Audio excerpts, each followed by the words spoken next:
Amid the cold marble pillars of justice, Jasmine Crockett, a young congresswoman, dared to rise. When Chief Justice Roberts referred to Jesus as nothing more than a myth, the courtroom held its breath, and the nation reacted. One woman had just taken a stand against the highest authority in America's judicial system. So what exactly did she say that shook the Supreme Court from a centuries-long slumber of pure reason? Stay with us. This is a story worth every second of your attention. The morning sky over Washington, D.C. was dull and heavy, as if even nature sensed the weight of what was about to unfold within the marble walls of the U.S. Supreme Court. The nation's most influential legal minds gathered for one of the most divisive hearings in decades. The case had already sparked protests nationwide. Christian citizens from 3 different states had filed a federal lawsuit after local governments began removing crosses, plaques with Bible verses, and nativity scenes from public parks and memorials. What began as an administrative measure had evolved into a cultural cleansing. Some monuments had stood for over 60 years, until, one by one, they were dismantled under the banner of constitutional neutrality. But for many, this didn't feel like neutrality at all. It felt like a wipeout of history, belief, and identity. Now, the case had reached its final arena, the highest court in the land. And for once, the cameras were rolling. Chief Justice John Roberts sat at the center of the bench, his black robe crisp, his face unreadable. Renowned for his razor-sharp intellect and impassive demeanor, he had spent years shaping legal doctrine with detached precision. To Roberts, faith had no place in jurisprudence, especially not in the form of religious emblems on public property. His position was clear: the law must remain untouched by belief. Just a row behind him sat Congresswoman Jasmine Crockett. Her nameplate glinted under the light, but her gaze never faltered. A former public defender and an emerging figure in Congress, she had come to represent the communities who felt their faith was being erased from public life. To Jasmine, church wasn't politics. It was sanctuary, a lifeline for the poor and the broken. Roberts' words didn't just dismiss a legal argument. They insulted the very people she was there to defend. Outside, chants surged beyond police barriers. Inside, the tension thickened. All eyes turned toward Jasmine, the only one with the resolve to answer. She could have stayed seated. She could have observed protocol. But Jasmine Crockett hadn't built her career by staying quiet. She inhaled, her spine lengthening. She was preparing to rise. Not yet, but the fire had already been lit. The energy in the chamber shifted the moment Roberts leaned forward and spoke. Everything else faded into the background. His voice was calm, almost casual, but the words landed like a slap across the nation's face. We cannot permit fairy tales like the story of Jesus to infiltrate this country's laws. Time froze. A faint gasp rippled through the courtroom but was quickly stifled. Even the cameras, perched like silent hawks, seemed to pause in mid-motion, their lenses tightening as they focused on one face: Jasmine Crockett. She didn't blink. She tilted her head slightly, narrowing her eyes in a subtle yet commanding gesture. It wasn't anger, not yet.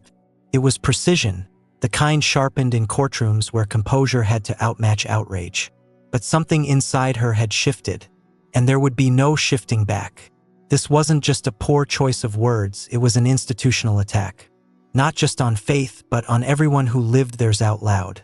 For Jasmine, it echoed every veiled insult she had ever endured, now spoken without disguise, without shame, and broadcast for the world to see. She felt the injustice crawl across her skin like electricity. Millions were watching, many of them believers, many poor, many marginalized, and now they were being branded as delusional by the most powerful judge in the nation. This wasn't judicial neutrality. It was a calculated erasure of their worldview. Jasmine didn't rise, yet, but in that moment of silence, she became the eye of the storm. Her gaze locked on Roberts, not with hatred, but with something sharper: resolve. And in that instant, the question was no longer if she would respond, but how powerfully. She had heard enough. The silence that followed wasn't empty. It was charged, the tension of a spring wound too tight. Jasmine Crockett didn't wait for approval. She didn't raise her hand. She stood, slowly, purposefully, and with that, shattered one of the oldest unwritten rules of the Supreme Court. No one interrupts a justice mid-session. But this was no longer about decorum. It was about dignity. The room reacted as if someone had pulled a fire alarm. A wave of disbelief rippled through the gallery. Court clerks exchanged anxious glances. One associate justice leaned forward, startled. Even Chief Justice Roberts narrowed his eyes, clearly unprepared for a confrontation, especially from a guest observer, and a young congresswoman from Texas at that. Jasmine didn't flinch. Her voice rang out, steady, confident, stripped of ornament or ceremony. "Your Honor," she began, "I'm an attorney. I uphold the law. But when you call the faith of millions of Americans a fairy tale, you haven't just dismissed religion. You've disrespected history." She didn't sound like a politician. She spoke like someone with battle-worn truth, the kind you gain defending what's right in places where it's rarely welcomed. Her tone wasn't loud, but it was piercing, slicing through the solemn silence like glass cracking from heat. She didn't blink. She didn't hesitate. She wasn't reacting. She was reclaiming. A court officer subtly moved forward, unsure if he should intervene. The justices remained silent for now. Jasmine had the floor, and the nation was tuned in. The cameras didn't turn away. The moment was too raw, too genuine, too gripping to be interrupted. Her words carried force without shouting. They landed like judgments, not just on what was said, but on what had long been implied. That faith, when spoken by the wrong person in the wrong room, somehow held less weight. Jasmine wasn't just speaking on behalf of believers. She was speaking for anyone who had ever been told their truth was too inconvenient for the systems meant to represent them. The moment demanded stillness, and Jasmine commanded it, without raising her voice. She wasn't preaching. She wasn't begging. She was presenting her case, calmly, precisely, like any seasoned trial attorney in front of a skeptical panel.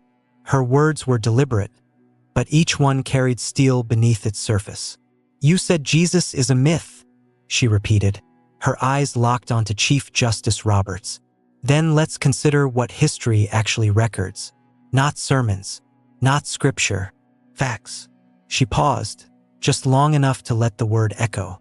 Then, like laying down evidence in a case she knew by heart, she invoked names, not of saints but of historians. Tacitus was a Roman senator, not a Christian, not religious, but even he documented in his annals that Jesus was executed under the authority of Pontius Pilate during Emperor Tiberius's reign. He also wrote about early Christians, explaining where their name came from. That's not belief. That's documented history. A few seats away, a senior attorney, a retired constitutional scholar known for never showing emotion in court, slowly set down his pen and stared ahead, blinking slower than usual. The air inside the courtroom grew heavier, as if everyone had suddenly recognized the shift, and no one quite knew how to respond. Jasmine didn't falter. She didn't need notes. Her argument wasn't fueled by emotion. It was rooted in well-documented secular history. She pressed on, her voice low but unwavering. Josephus, a first-century Jewish historian, again, not a follower of Jesus, described him as a wise man who performed remarkable acts, who was sentenced by Pilate, and whose followers continued to love him after his death. Again, not religious texts, historical documentation, peer-reviewed, taught in leading universities. By now, the clerk to the left of the bench had stopped typing.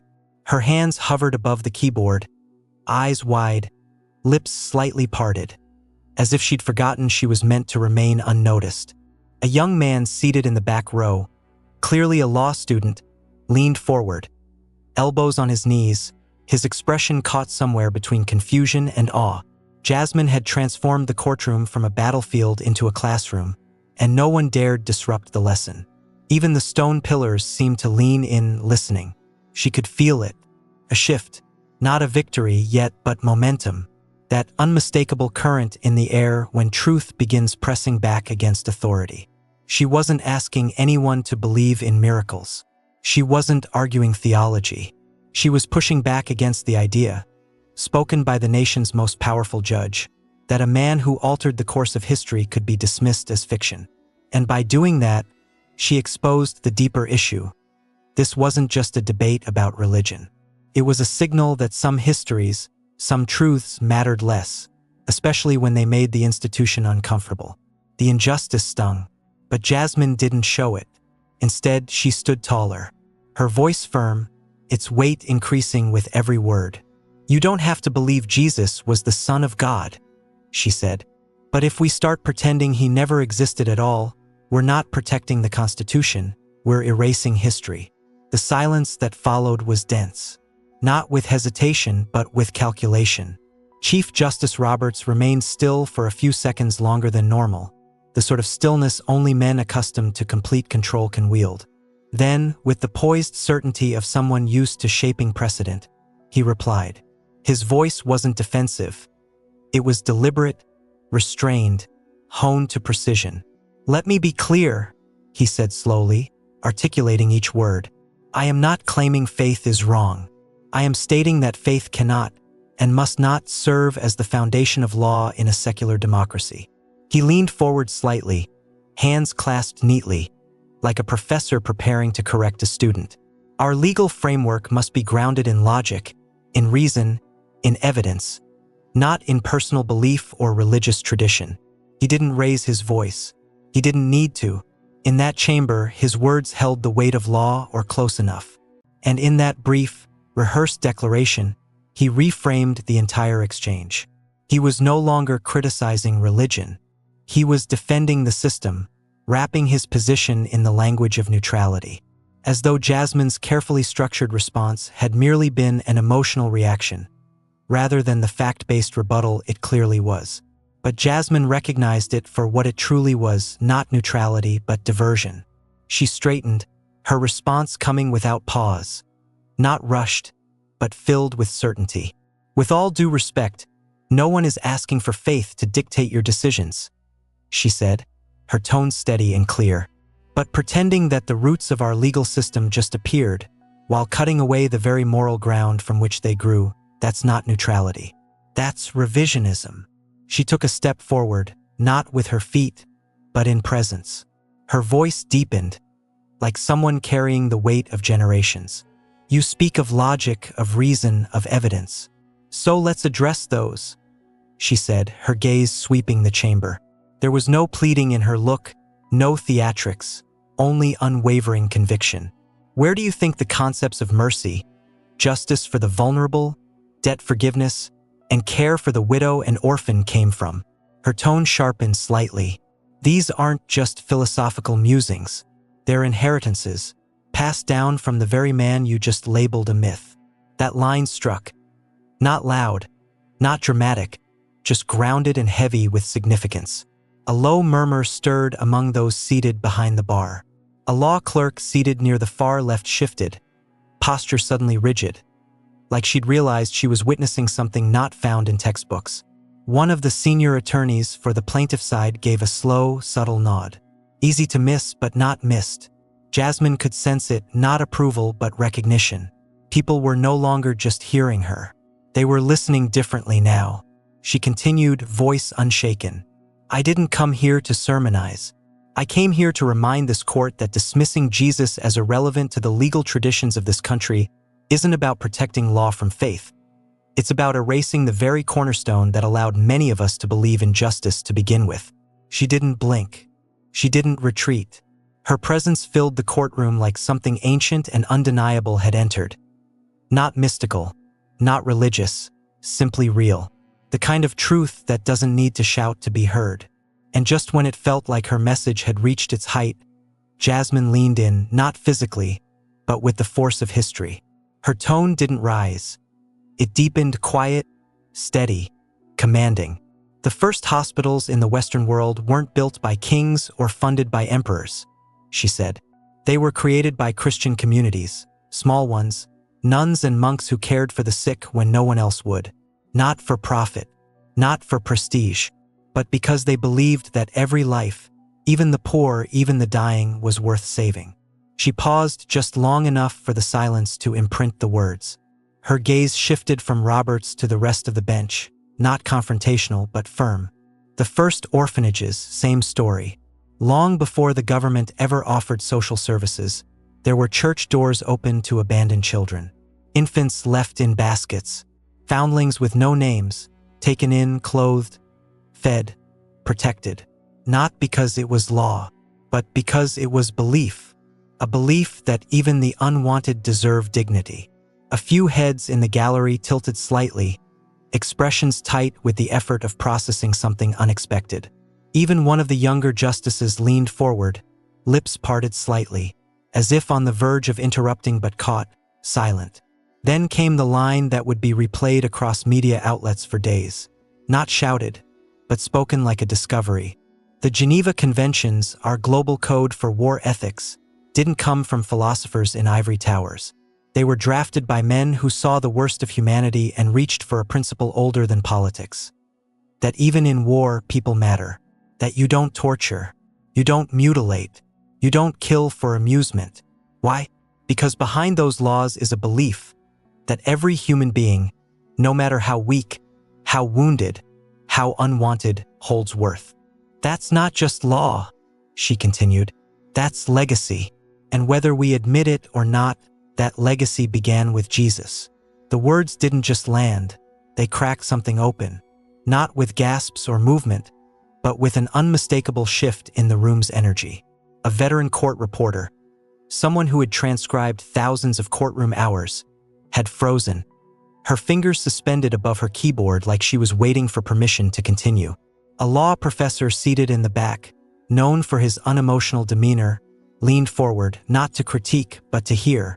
One of the older justices furrowed his brow, not in disagreement, but as if recalling something once known, now buried beneath decades of cold legal tradition. No one interrupted. No one dared to. The room had shifted from resistance to introspection. No applause. No objections. But the change was palpable, like the stillness before a coming storm.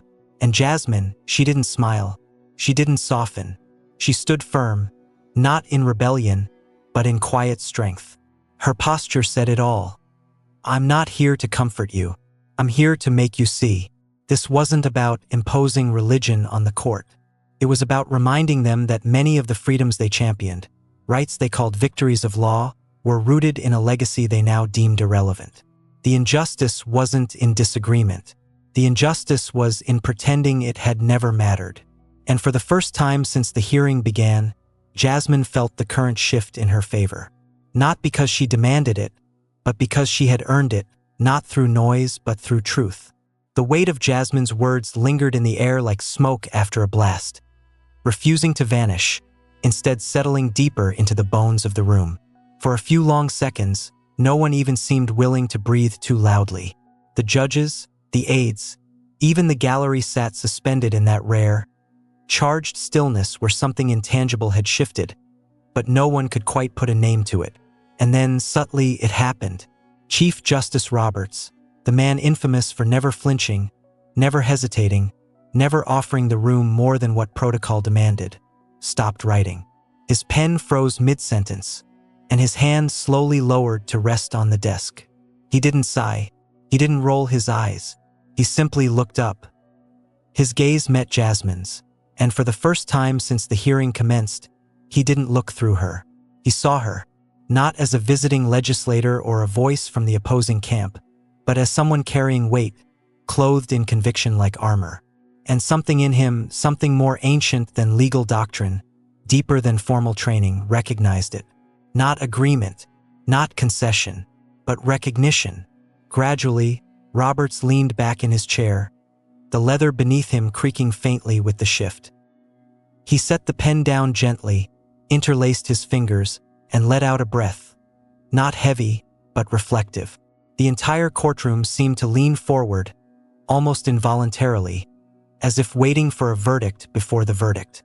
And then, in a voice stripped of its usual legal sharpness, absent sarcasm or pretense, he said, "History doesn't need our approval to be true." The words dropped like a gavel no one expected. There was no applause. No gasps. Just clear, crystalline silence.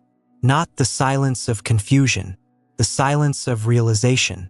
Something rare had just taken place. The immovable had shifted, Not by anger, not by force, but by truth laid bare, unapologetically. Even the clerks didn't resume typing. No one dared to be the one to shatter that stillness. And Jasmine, she remained exactly as she had begun. Upright, composed, resolute. But the energy surrounding her had changed. It was no longer resistance she stood in, it was respect. Earned, not handed. Claimed, not granted. Secured with the only tool she ever needed, undeniable truth. The silence stretched on like a fog. Not imposed, but preserved, because no one wanted to be the one to end it. After Roberts's unexpected acknowledgement, the courtroom remained suspended in time, as though even the clocks had leaned in. Jasmine stood still, breathing evenly, her gaze focused, though her heart thudded beneath the surface. She hadn't come for praise. She hadn't come expecting change. But what had just unfolded, Robert stopping, acknowledging her, if only briefly, felt like something greater than mere procedure. It wasn't victory, it wasn't surrender, but it was rare, a fissure in the stone. Then, as if someone had flipped the switch back to reality, Roberts adjusted in his seat. He straightened, composed himself, and returned to the persona the world knew so well, measured, methodical, cloaked once again in the rigor of the law. He reached for the folder beside him and arranged his notes. His expression turned unreadable once more, hidden behind the mask of judicial neutrality. Whatever had passed between them a moment earlier was now tucked away, at least on the surface.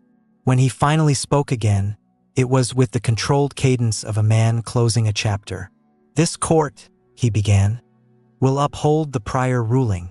The removal of religious symbols from public land does not violate constitutional protections under the First Amendment." There it was, the gavel without the strike, the final, inflexible line. Jasmine's side would not prevail.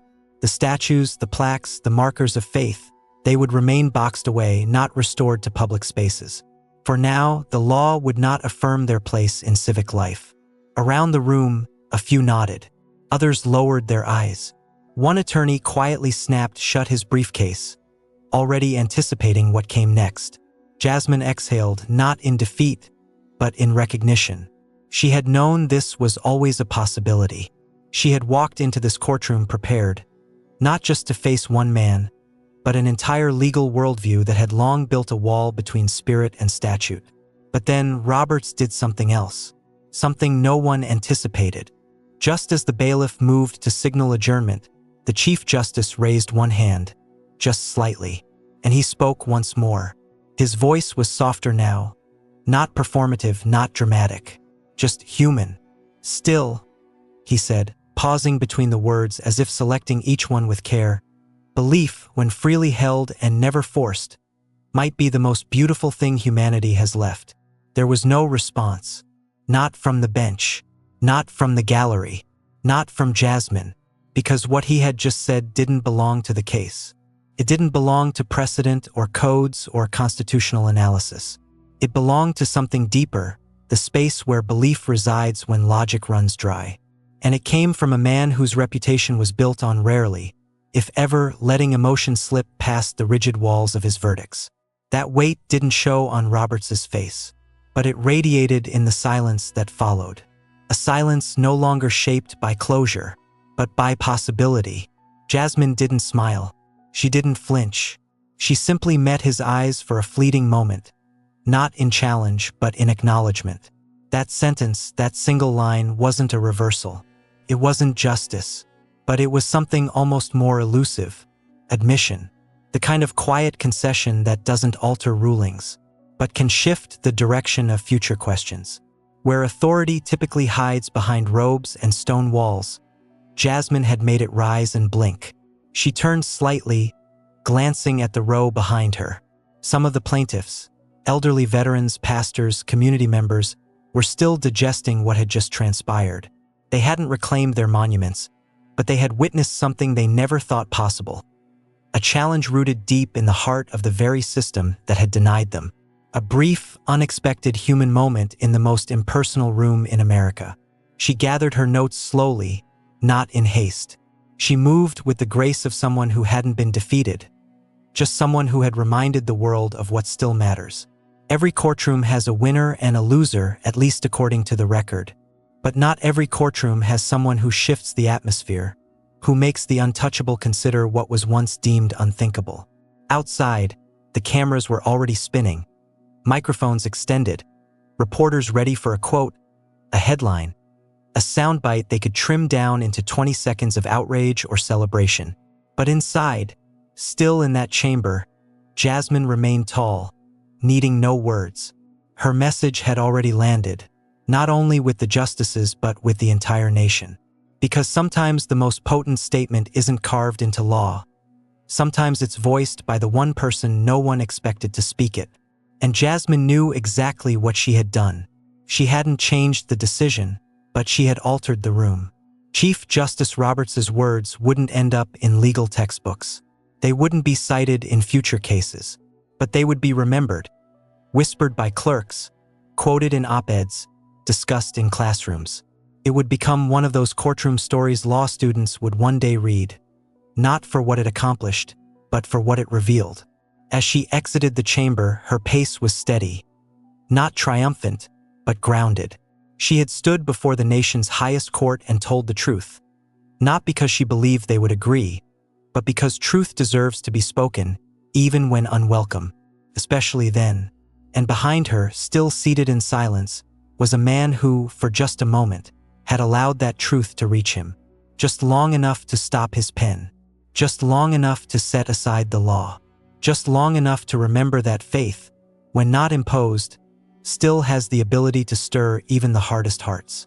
The courtroom doors closed behind her, but the ripple of what had occurred inside had only begun to travel the nation.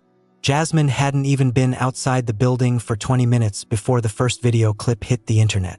It was raw, unfiltered, recorded on a phone from the gallery. But that only made it hit harder. Her words sparked through tiny speakers and phone screens like lightning striking ground. On TikTok, the video soared past 500,000 views in the first hour. On X, formerly Twitter, it spread like wildfire beneath a single growing hashtag. Hashtag Jasmine Speaks Truth. It wasn't just what she said. It was how she said it. Calm, clear, without apology. In a courtroom filled with black robes, she had stood alone in navy blue. A woman, a believer, a truth teller. Support flowed in from every direction. Pastors, educators, paramedics, single mothers, veterans, law students. People who had quietly kept their faith while being told it no longer belonged in public life. She didn't flinch, one user wrote. She spoke truth in front of the most powerful people in the country without ever raising her voice. Another posted, she made the Constitution listen to the cross and didn't burn either in the process. But not all responses were celebratory. Critics arrived quickly, harsh and unrelenting. Secular thinkers, legal traditionalists, and political rivals accused Jasmine of emotional manipulation, of bringing personal belief into public proceedings. Opinion pieces cropped up overnight. One headline read, "Congresswoman uses religion as weapon in Supreme Court stunt." Another asked, "Is theocracy sneaking back through charisma in courtrooms?" TV panels fractured along ideological lines. Some hailed her as courageous. Others branded her as reckless. Her inbox filled with both admiration and scorn. On one news segment, a pundit declared, "This isn't bravery. It's scripted theatrics. Courts require facts, not faith-driven sentiment." On another, she didn't preach, she held up history. And some people can't handle the reflection. Jasmine watched the storm build from the calm of her office that evening. The screen in front of her glowed, notifications stacking like falling dominoes. But her face stayed composed. She had anticipated backlash. She'd been called worse. What she hadn't anticipated was how many people would say they finally felt seen. One message, from a high school history teacher in Michigan, read, "You gave me permission to speak honestly in my classroom again." Another, from a nurse in Atlanta, "I watched with my teenage son. He said it was the first time he saw someone defend faith without sounding fake." Still, the critics doubled down. A legal journal accused her of muddying the line between church and state. A viral tweet mocked her as Just another politician using Jesus for attention. One heavily edited clip reduced her speech to a single sentence, taken out of context, overlaid with ominous music and flashing red text. Jasmine didn't flinch. She didn't log off. She didn't strike back with fury. Instead, she sat down for a primetime interview, her first since the hearing, and waited as the host leaned forward, the studio heavy with tension. "Congresswoman," the interviewer began, "your clip has gone viral. Millions have watched it. Some call you brave. Others say you crossed a line. What do you say to those who claim you brought emotion into a space that should be ruled only by reason?" Jasmine didn't blink. She didn't shift in her seat. Her voice came low, steady, unwavering. The same voice that had quieted the courtroom. "I didn't go there to convince anyone to believe what I believe," she said, eyes calm but firm. "I went to remind people, especially those in power, that not everything true fits into an evidence folder or a legal precedent." She paused just long enough to let the words settle. "Some truths live in how we care for each other, in love, in mercy, in sacrifice, in forgiveness. That's not weakness. That's what the law was meant to protect from the very beginning." The studio fell silent. The host, typically quick to jump in, said nothing. "There are things," Jasmine continued, "you don't need to test in a lab to know they're real. You see it in a mother who forgives the person who took her child's life, in a stranger who offers shelter to someone they'll never meet again. That's not fragility. That's the kind of truth that built hospitals, ended slavery, inspired constitutions. And yes, a lot of it was born from faith." Online, the clip exploded once more.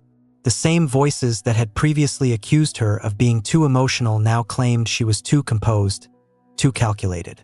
But now, the conversation had shifted. It wasn't just about the courtroom. It had become a broader conflict between faith and fear, truth and control, the visible and the unseen in public life. In another interview, she was asked whether she regretted breaking protocol. "Decorum exists to protect systems," she said plainly. "But truth? Truth exists to protect people. I serve people. That's my role. So no, I don't regret a single word." That's what made her unsettling to some. She didn't fit neatly into a box. She wasn't outraged. She wasn't passive. She wasn't performing. She was clear. And clarity, in an era of spin, was a threat all on its own. But Jasmine wasn't fighting for a headline. She wasn't trying to be proven right. She was fighting for remembrance, the kind that keeps societies grounded when their institutions begin to drift. She hadn't quoted scripture to draw applause. She'd cited history to remind a nation that the roots of justice were never cold or clinical. They were human, and somewhere, in a quiet chamber lined with casebooks and aging precedent, Chief Justice John Roberts sat alone, his pen hovering over a closed file. A single sentence echoed in his thoughts. "Belief, when freely held and never imposed, might be the most beautiful thing humanity still possesses." The sun hadn't even risen above the Capitol dome when the media frenzy roared to life. Every outlet had its version of the story, but none could agree on what to call it. A clash, a disruption, a reckoning. Words were twisted, amplified, chopped into 30-second clips and scattered across cable news, podcasts, and timelines. By dawn, segments of Jasmine Crockett's courtroom appearance had been edited into fiery montages, slow zooms, dramatic music, and flashing graphics. On Fox News, the cheer blared, "Congresswoman crosses the line between faith and law." On MSNBC, it read, "Jasmine Crockett faces power with history, not hysteria." But no one, not even the most seasoned anchors, could deny what the footage captured. She hadn't yelled. She hadn't postured. She had simply stood her ground and spoken with unwavering calm. And that calm had shaken the system. On CNN's morning panel, analysts dissected her words like they were trying to crack a national code. One conservative legal expert claimed she manipulated emotion to inject faith into government. A progressive host shot back. She didn't quote the Bible. She quoted Tacitus. That's not theology, that's academic credibility. Another added, "The real issue here is, she made Robert stop writing." When's the last time anyone made John Roberts put his pen down? Meanwhile, The Hill published a detailed breakdown of her courtroom remarks, backing each claim with constitutional analysis and historical citations. The article closed with a line that trended for 48 hours straight. She didn't just speak to the court. She reminded it where it came from. But the most powerful reaction didn't come from a pundit. It came from a man who hadn't stepped inside a courtroom in over 10 years, Professor Edward Clean, a retired constitutional scholar from Georgetown University. Known for dissecting Supreme Court rulings with surgical precision, Clean agreed to appear on PBS NewsHour. Viewers tuned in expecting dense legal speak. Instead, they got something unusual: clarity. Wearing his trademark gray blazer and tortoiseshell glasses, Clean leaned forward. Roberts was correct legally. The Constitution mandates neutrality, he said. But Jasmine was right about something deeper. Law doesn't appear in isolation. It's born from values. And most of those values were shaped by centuries of human struggle. Struggles that were often rooted in faith. He paused, then added, the founders didn't invent justice. They inherited it. And much of it came from a moral structure that existed long before the Constitution was written. The clip went viral in hours. Law students passed it around in group chats. Professors started lectures by referencing it. And for the first time in years, the national dialogue wasn't just about what the law says, but where the law originates. In Texas, Jasmine's home state, the reaction was even more intense. The Dallas Morning Sun, a respected but usually middle-ground publication, ran a full-page headline that made readers stop mid-step. Jasmine, not just a congresswoman, a keeper of the flame. Beneath it was a photo, not of Jasmine at a press conference, but a still image from the courtroom. Her navy suit, standing tall, eyes locked on Roberts, truth spilling from her lips like it belonged there.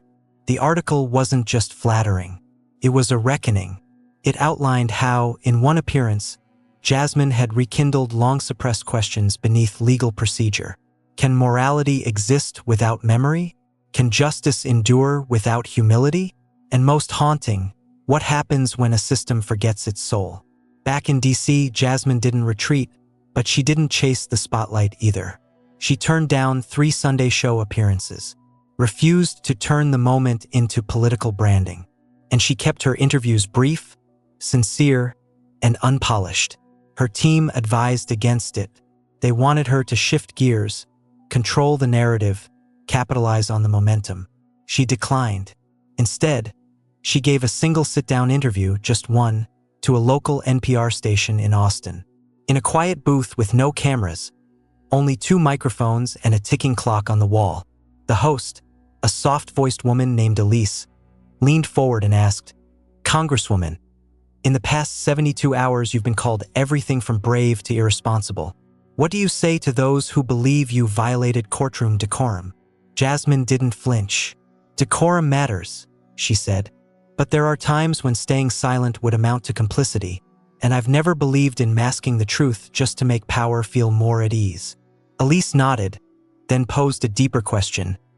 What had Jasmine hoped people would take away from her words? The courtroom, the history, the faith? Jasmine took a breath, then spoke with clarity. "I wasn't there to impose my beliefs. I was there to remind us that not all truths are confined to legal texts. Some truths are lived through compassion, through sacrifice, through forgiveness.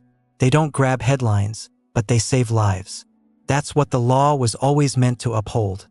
Not just order, but humanity." The audio clip went viral, not because it was loud, but because it was genuine. Across the political divide, people who rarely agreed on anything found themselves drawn into a shared discussion, not only about Jasmine, but about belief, legacy, and purpose. On one podcast, a progressive organizer confessed, "I don't share her faith, but she made me realize how quickly we've tried to erase the roots of many of our values." On a conservative radio show, a host remarked, "She wasn't sermonizing. She was reminding. And some folks don't appreciate being reminded." Through it all, Jasmine kept going calmly without spectacle. She returned to her district, visited a food pantry, attended Sunday service, not to make headlines, but to quietly be among her community. She embraced mothers.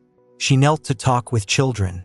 She shook hands with veterans, their medals worn by time but never forgotten. Yet everywhere she went, people asked the same question: how did you do it? She never gave them a catchphrase. She gave them a single sentence, always the same: some truths don't shout. They just refuse to be forgotten. 3 days had passed since the courtroom had stirred. 3 days of news cycles, trending hashtags, praise and criticism, soundbites examined by pundits in studios, students in classrooms, and strangers in cafes across the country. Jasmine Crockett had returned to her work. She answered emails, met with constituents, and politely smiled as people recited her own words back to her. But she sensed something else, something quieter, heavier. Not fame, not noise, a stillness, a pause, one that lingered after her words, not because people hadn't heard them, but because some were still deciding whether they had the courage to believe them. Then her phone rang. The number was unlisted, but she recognized it instantly. It came from the deepest corridors of the Supreme Court. A clerk's voice, formal yet courteous, said, "Chief Justice Roberts would like to speak with you. In person. No press. Just the two of you. Tomorrow. Noon." Jasmine didn't hesitate. She didn't ask what it was about. She didn't ask why now. She simply said yes. The next day, Washington moved with its usual rhythm. Polished shoes, jammed calendars. But deep inside the Supreme Court, past layers of silence and security, was a small conference room. No cameras. No microphones. No teleprompters. It carried the faint scent of cedar and leather. The bookshelves were heavy with tomes, dusty but arranged like artifacts. The curtains were thick, letting in a dim wash of afternoon sun. A single table stood, not ornate but solid, and on it, 2 mugs of black coffee had already been poured. One for her, one for him. He was seated when she arrived.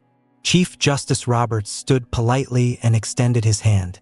"Congresswoman Crockett," he greeted, his voice steady but not cold.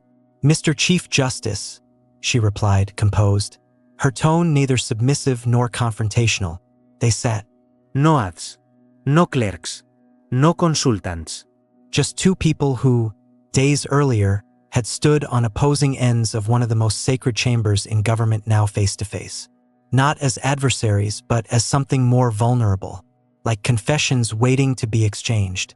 Roberts took a slow sip of coffee and carefully set the cup down. He studied her for a long moment before speaking. Not harshly, not gently, just honestly. "You caught me off guard." Jasmine tilted her head. "That wasn't my intention." He nodded. "I know. That's what unsettled me the most. You weren't trying to win. You were reminding." A silence followed. Not uncomfortable, just fragile, like the first crack of thawing ice between people trained to never reveal emotion. Then Roberts said something that belonged not to his title, but to the man beneath it. "I studied Augustine in college," he said quietly. "Wrote my thesis on City of God. Tried to pull legal philosophy from theology. Back then it was all theory, a framework to study." He looked up, eyes unwavering. "But after hearing you, I went home and pulled that old book off the shelf, for the first time in 30 years. And I didn't read it as a jurist. I read it as a man." Jasmine didn't smile. She didn't shift in her seat. She just watched him, the way you watch someone trying to speak without breaking. She waited, and he continued. "You reminded me that law doesn't stand alone," he said. "We act like it does. That's how we cope with the job. But your words, they brought back the connection between rules and reasons, between principles and people." She finally spoke, calmly, with the same quiet strength that had carried her through that courtroom. "I never wanted you to change your ruling," she said. "That's not why I stood." She took a sip from her cup, still warm. "I stood because sometimes the law forgets that behind every clause, every statute, every decision, there are real lives, real dignity. The law can be cold. It has to be. But we don't get that luxury." He nodded slowly. His expression was unreadable, but his posture had shifted. He was no longer reclined in authority. He was leaning forward, paying attention. "What do you think justice is?" he asked, sincerely. Jasmine glanced up at the bookshelf, rows of case law, Roman philosophy, and American jurisprudence. "Justice," she said thoughtfully, "isn't about balance. It's not retribution. It's not even fairness, not always." She looked him directly in the eye. "Justice is what occurs when power remembers mercy." That struck home. Roberts leaned back in his chair, silent. He didn't disagree. He didn't nod. He simply sat with it, like a man hearing a word he hadn't realized he'd forgotten. For several minutes they spoke, not as opponents but as minds in dialogue, about history, about silence, about how the law is often shaped more by what it neglects than what it includes. Jasmine shared stories not about policy but about neighborhoods, about churches transformed into shelters, about women raising sons who never made it to trial because they were laid to rest before being judged. Roberts listened. Then, slowly, he asked, "Do you think I failed?" Jasmine paused, not out of hesitation but care. "No," she said. "You defended the law. That's your role. But I think, at times, we guard the language and lose sight of the purpose behind it." Another quiet moment passed. Then she added, her voice gentler now, "I never wanted you to accept my beliefs. I only hoped you'd recall something that can't be codified into any opinion, that while the law must remain impartial, we as people cannot afford to be indifferent." Roberts looked at her for a long time. Then, for the first time during their meeting, he smiled. Not broadly, not performatively, just enough to suggest something within him had stirred. Not transformed, but awakened. "You made the court feel something," he said. "And that doesn't happen often." Jasmine rose. He didn't stop her. He didn't ask for a quote or seek permission to reference their conversation. He simply said, "Thank you for making me read it again, as a man." She turned, hand resting on the door. "Thank you," she replied, "for letting yourself feel it." And then she left. No cameras. No press release. No performance. Just a door closing gently behind the kind of moment that never enters official transcripts, but changes things nonetheless. Weeks went by, yet the echo hadn't faded. The Supreme Court moved on, new cases, fresh arguments, pending petitions. But beneath the polished calm of the nation's highest bench, something had begun to shift. It didn't arrive with announcements or headlines. Came silently, like all real tectonic movements do. A confidential memo quietly made its way through the chambers. On the surface, it looked dry, a preliminary analysis of interpretative approaches regarding religious symbols in civic institutions. But to those familiar with the inner workings of the court, the subtext was impossible to miss. The justices were reassessing how they viewed religion's place in public life. Not in law, not in verdicts, but in meaning. The memo didn't lay out conclusions or issue new doctrine. It simply posed a thought that in the effort to stay neutral, the court might have grown quiet on the origins of much of America's moral vocabulary. A silence that Jasmine Crockett had broken, not through outrage but with clarity. It was the sort of internal reckoning that hadn't occurred in decades. And though no one openly acknowledged it, most in the legal field knew what had prompted the shift. Jasmine's image was now etched in the country's political psyche, not as a celebrity, not as a provocateur, but as something rarer, a symbol. Not because she shouted, but because she stood unwavering. Because she walked into a room engineered to suppress emotion and compelled it, gently but powerfully, to feel. Media outlets were still grappling with how to define what she had done. Some struggled to categorize her. Fox News called her an unpredictable agitator who dared to mention God in a place of law. MSNBC labeled her a quiet flame in a cold chamber. But across platforms, one descriptor began to take hold. The first politician in a generation to speak of faith in a place where few dared. Time magazine featured her on its cover, not with a fist raised, but a hand resting calmly on her office desk, a small crucifix tucked beneath the collar of her blouse. The headline read, "Jasmine Crockett, Faith in the Fire." College campuses buzzed. Political science faculties debated whether her moment signaled a return to values-based dialogue or a violation of secular norms. Law students dissected her delivery.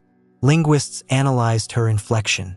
Religious scholars unpacked her references, not as doctrine, but as cultural reflections.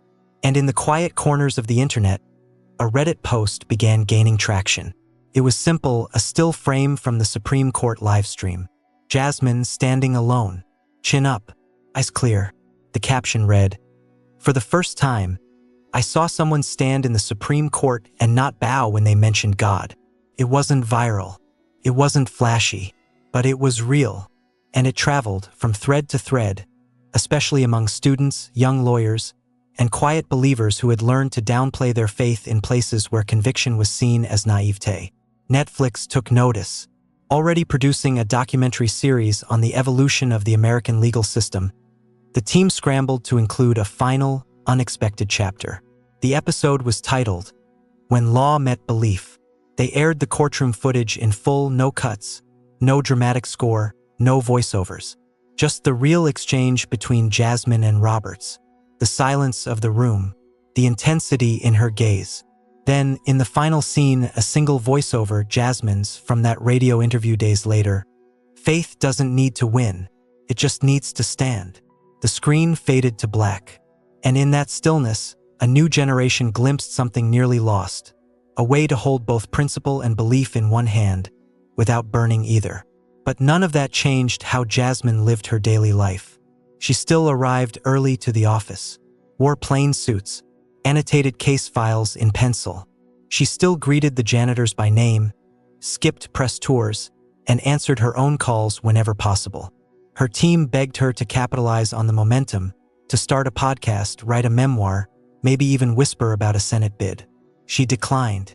"This isn't a show," she told them, "and I'm not turning it into one." But one morning, as she stepped into her office, there was a letter waiting. Not from a senator, not from a donor, from a mother in Mississippi. The handwriting was tidy, deliberate, wrapped around words heavier than paper. "My son is studying law. He almost gave up, said there wasn't space for someone like him. Someone who still believes in right and wrong, not just what's legal.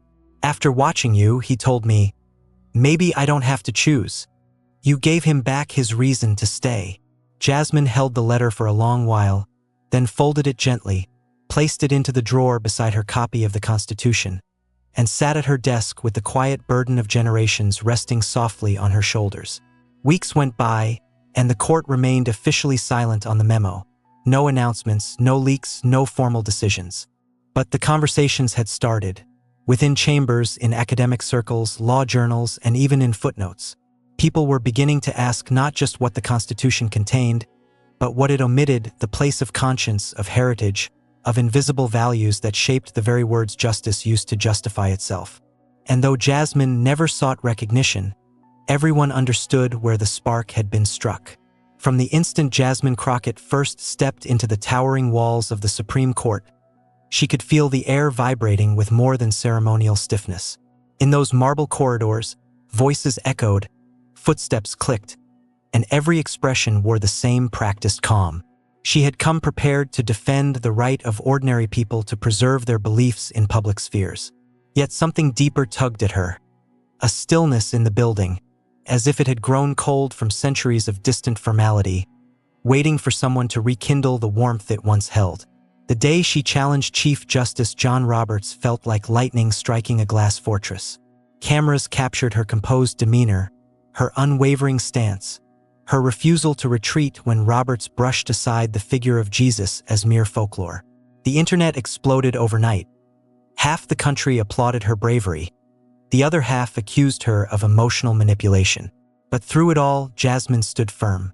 She knew that in this severe monument to secular law, she carried something delicate but potent, the universal human yearning for meaning, for dignity, for truth. And in holding her ground, without rage, without spectacle, she did the unthinkable. She made the immovable shift. From that moment on, Jasmine faced a storm of media attention, personal criticism, and thunderous admiration. She had asked for none of it. Some hailed her as a defender of religious freedom. Others denounced her for blending belief with governance in dangerous ways. At press briefings, Journalists launched questions meant to trap her or expose an agenda she didn't carry. She stayed composed, never using scripture to intimidate or pressure, simply pointing to the historical foundations behind Western ideals. Critics insisted she acknowledge that America was founded on rationalism, not spiritual tales. She calmly replied that those things weren't inherently opposed. The tension grew. Legal experts scrutinized her every sentence for hidden intentions. Online debates raged between those who saw her as a beacon and those who viewed her as a threat to constitutional neutrality. Yet she moved forward, connecting with voters, showing up in her district, never capitalizing on nor shrinking from the spotlight. She always returned to one simple truth. Faith, when not imposed, can be the quiet scaffolding that holds up a nation's conscience.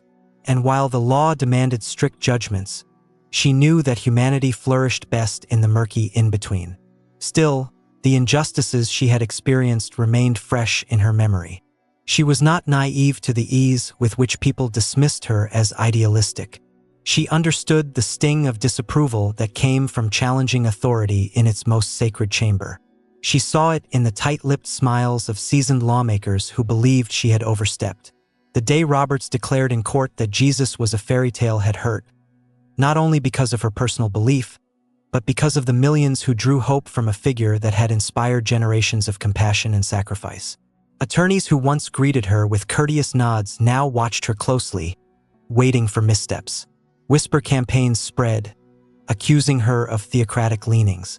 Late-night hosts ridiculed her sincerity, casting her as a starry-eyed crusader trying to drag society back to the dark ages. Yet Jasmine never retaliated. She chose measured, patient dialogue to explain that her purpose wasn't to impose religion on governance, but to remind the country that moral systems don't appear out of nowhere. If a civilization prides itself on justice and grace, it owes something to the values that first breathed life into those ideals. In a world addicted to spectacle, her quiet determination became her armor, and her rallying cry. Despite every challenge, Jasmine moved forward with tireless resolve. She knew she was one voice against a vast current of institutional resistance. Then came her moment to offer historical evidence. She cited Tacitus, Josephus, the emergence of hospitals and orphanages under Christian stewardship, and the moral vision that had helped shape international laws like the Geneva Conventions. She stood before the justices, renowned for their sharp intellect, calm and unshaken, ready to match them argument for argument. In that stillness, she sensed a faint tremor beneath the marble floors, as if the court's own stone heart acknowledged a truth long buried beneath decades of rigid neutrality. The real injustice was how easily the system dismissed those who spoke from deep moral ground. But in that same instant, she saw that the system wasn't impenetrable. Even the most rigid walls could show cracks. Roberts maintained his stoic expression, but there were fleeting moments when something flickered in his gaze, a sign that reason might finally be making room for something more human. After the hearing, the media swarmed. Headlines warned of a faith battle in the Supreme Court. Cable shows pitted experts against each other in fiery panels. But through the uproar, Jasmine's calm never wavered. She was a lighthouse in the chaos. She told the press she had no intention of revising the Constitution or converting anyone.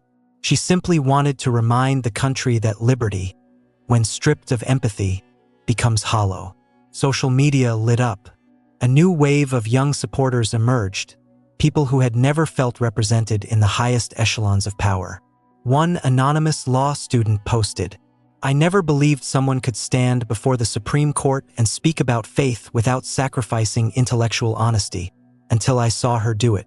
Yet Jasmine also encountered skeptics who accused her of playing the martyr, exploiting the moment for political advantage. She could have snapped back, corrected them, but she knew that defending her character with words would be futile. Only her actions would reveal her authenticity. So she pressed on, unyielding, a sense of purpose guiding her every step, determined to uphold a vision of America that embraced the hearts of its citizens. Over time, her subtle influence infiltrated areas of discourse that had long been silent on issues of conscience. Law schools introduced new courses on the historical foundations of Western legal principles, acknowledging how Christian ethics intertwined with Enlightenment thinking to form the philosophical backbone of many modern laws. Debates raged about whether Jasmine's stance threatened the separation of church and state or whether it revived a genuine understanding of how ethics and law evolved together. Then came rumors of an internal memorandum within the Supreme Court suggesting that the justices were rethinking the role of religious tradition in public life. Though no official decisions were made, the mere existence of such a memo spoke volumes. The monolith was shifting, even if only by the faintest of cracks. The relentless machinery of American jurisprudence had cast a weary eye back on the question of moral foundations, a question as old as the Republic itself. In many minds, it was Jasmine's unshakable position that planted the seed. Yet the deeper lesson, the human lesson, was not about appending a Christian footnote to constitutional law.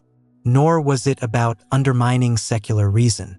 It was about the delicate balance between principle and compassion, the idea that a nation's legal identity cannot endure if it divorces itself from empathy in decision-making. By bravely entering that hallowed chamber and meeting power head-on, Jasmine forced the country to reconsider a lingering question. When we declare justice for all, do we truly mean it? If we forget the origins of that concept, what are we left with? In the midst of her public battles, the mockery, the condescension, the attempts to discredit her, Jasmine illuminated how deeply uncomfortable people become when asked to face the core values they often take for granted. The tension mounted, the stakes escalated, but amid the turmoil, a faint glimmer of hope emerged.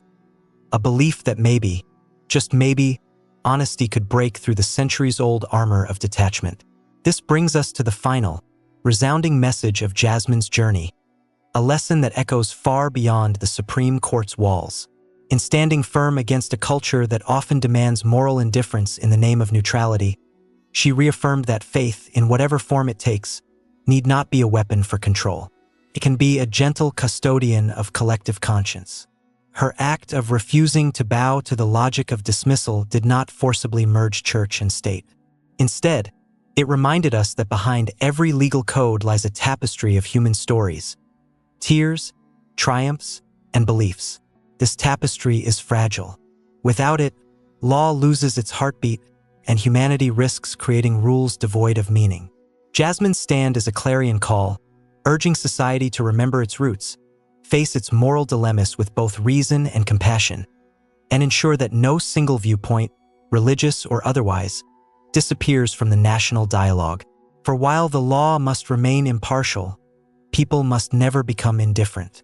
The line between these two imperatives is where genuine justice either thrives or falters. Her story, in the end, is a testament to the power of one voice in a deafening arena. It shows that sometimes, a person's calm yet unwavering resolve can alter the course of an institution that once seemed invulnerable. She faced ridicule, overcame mockery, and emerged not as a conqueror, but as a reminder that the most powerful frameworks collapse when they sever their connection to human compassion. The echoes of her words continue to resonate, both in courtrooms and lecture halls. Perhaps the greatest gift the law can give is to allow humanity to breathe, to let faith, when freely chosen, stand quietly at the table of public discourse without demanding victory. Because, in a world filled with division, it is not always about who wins or loses, but about who refuses to let the essential threads of morality and empathy unravel beyond repair. That is the lesson imprinted in the minds of everyone who witnessed Jasmine Crockett's stand. A lesson that transcends faith and politics, reminding us that sometimes the most courageous act is to remember the very heart that inspired our pursuit of justice in the first place.